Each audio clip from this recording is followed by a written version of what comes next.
खारगे जी, लालू जी, रबड़ी देवी जी, अखिलेश यादव जी, तेजस्वी जी, सीताराम येचुरी जी, D राजा जी, दीपंकर जी, केसी वेणुगोपाल जी, अखिलेश प्रसाद सिंह जी, तारिक अनवर जी, शकील खान जी, गठबंधन के वरिष्ठ नेता और गठबंधन के प्यारे कार्यकर्ता भाइयों और बहनों, प्रेस के हमारे मित्रों, इतने मित्र नहीं है प्रेस वाले। आप सबका यहां बहुत बहुत स्वागत, नमस्कार।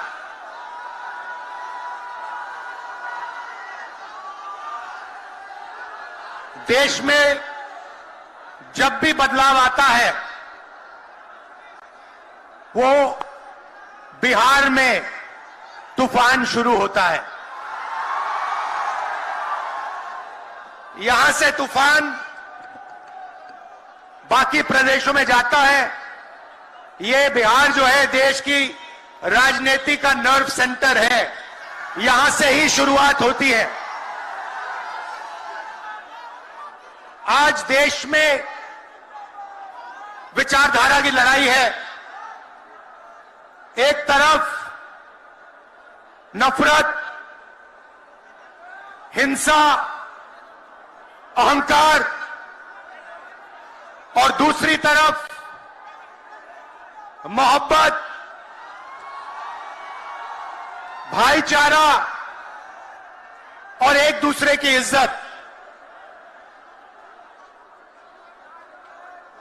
जैसे मैंने यात्रा में कहा, अगर आप गठबंधन को समझना चाहते हो, एक लाइन में समझा जा सकता है, नफरत के बाजार में मोहब्बत की दुकान खोलते हैं हम।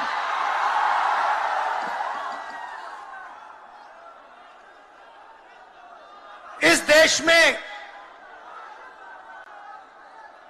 नफरत क्यों फैल रही है? यह नफरत का देश नहीं है, आप सब जानते हो। आपके दिल में, हिंदुस्तान के नागरिकों के दिल में नफरत नहीं है, मोहब्बत है, प्यार है, एक दूसरे का आदर है। तो सवाल उठता है कि इस देश में नफरत क्यों फैल रही है? भाई और बहनों, नफरत का सबसे बड़ा कारण देश में अन्याय है। अन्याय, युवाओं के खिलाफ अन्याय, आप सबके खिलाफ अन्याय, किसानों के खिलाफ अन्याय, सामाजिक अन्याय, आर्थिक अन्याय। प्रधानमंत्री जी 2-3 बड़े अरबपतियों के लिए काम करते हैं, 2-3 लोगों के लिए काम करते हैं। उनका 16 लाख करोड़ रुपया प्रधानमंत्री ने पिछले 10 सालों में माफ किया है। मैं आपसे पूछना चाहता हूं, उन्होंने हिंदुस्तान के किसान का कितना कर्जा माफ किया? हिंदुस्तान के मजदूरों का कितना कर्जा माफ किया? इसीलिए देश में नफरत फैल रही है। 40 साल से सबसे ज्यादा बेरोजगारी आज हिंदुस्तान में है। क्यों? क्योंकि बीजेपी ने छोटे व्यापारियों को, किसानों को, स्मॉल और मीडियम वाले बिजनेसेस को नष्ट कर दिया है। एक तरफ नोटबंदी की, दूसरी तरफ जीएसटी लागू की। नतीजा यह हुआ, जो लोग इस देश को रोजगार देते हैं, छोटे बिजनेस वाले, स्मॉल और मीडियम बिजनेस वाले, उन सब का काम बंद हो गया। जहां भी देखो बड़े बड़े उद्योगपतियों की मोनोपोली बन रही है। एक उद्योगपति के हाथ में हिंदुस्तान के सारे पोर्ट, एयरपोर्ट, इंफ्रास्ट्रक्चर, डिफेंस की इंडस्ट्री, सारी की सारी नरेंद्र मोदी जी ने एक उद्योगपति को पकड़ा दी।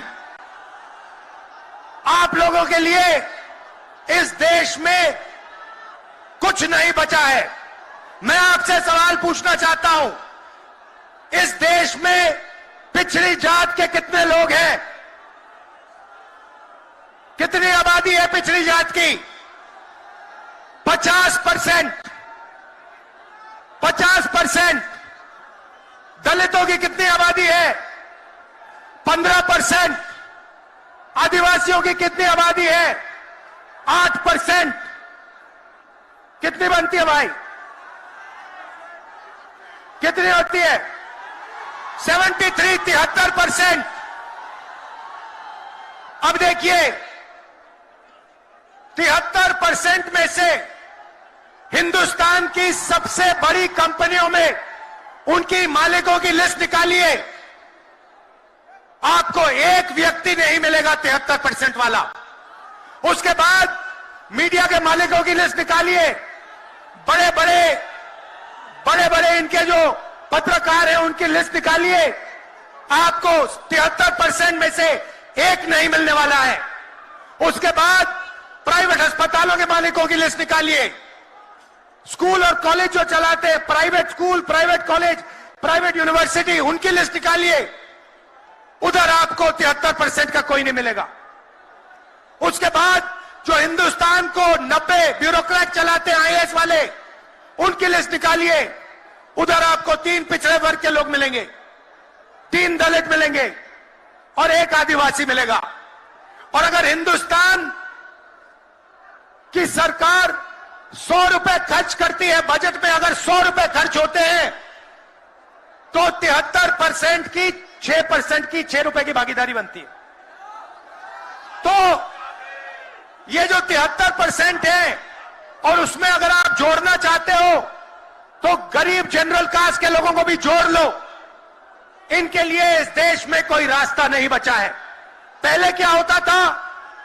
पहले पब्लिक सेक्टर होता था, उसमें गरीबों को रास्ता मिलता था, नौकरी मिल जाती थी, सरकार में रोजगार मिल जाता था, जैसे बिहार में तेजस्वी जी ने किया, जैसे छत्तीसगढ़ में हमने किया, कर्नाटक में, तेलंगाना में हम कर रहे हैं। मगर नरेंद्र मोदी जी ने ये सारे के सारे रास्ते बंद कर दिए।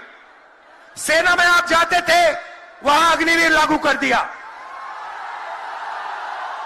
अब देखना, अग्निवीर लागू किया, और अग्निवीर में पहली बार इस देश में 2 तरीके के शहीद होंगे। एक शहीद होगा, उसको शहीद का दर्जा मिलेगा, उसे पेंशन मिलेगी, उसे कैंटीन मिलेगी, और उसे गांव में, शहर में आदर मिलेगा। दूसरा शहीद होगा, अग्निवीर होगा, वो शहीद होगा, उसे शहीद का दर्जा नहीं मिलेगा, उसको पेंशन नहीं मिलेगी, उसको कैंटीन नहीं मिलेगी, और उसको ट्रेनिंग भी सही नहीं मिलेगी।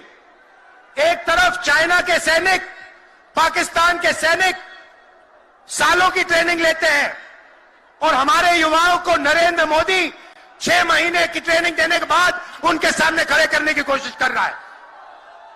नतीजा आप जानते हो। मैं ज्यादा नहीं बोलना चाहता हूं, क्योंकि लालू जी को बोलना है। ये देखो, लालू जी को बोलना है, मगर मैं सिर्फ ये कहना चाहता हूं, बीजेपी के लोगों को गलतफहमी में नहीं होना चाहिए। हम लोग बीजेपी से, आरएसएस से नहीं डरते। हमें कोई फर्क नहीं पड़ता। हम देश के लिए लड़ते हैं, हम देश के लिए मरने के लिए तैयार हैं, और हम बीजेपी को, आरएसएस को यहां से हटा के इंडिया की सरकार बनाकर दिखाएंगे। आप सबका दिल से बहुत बहुत धन्यवाद।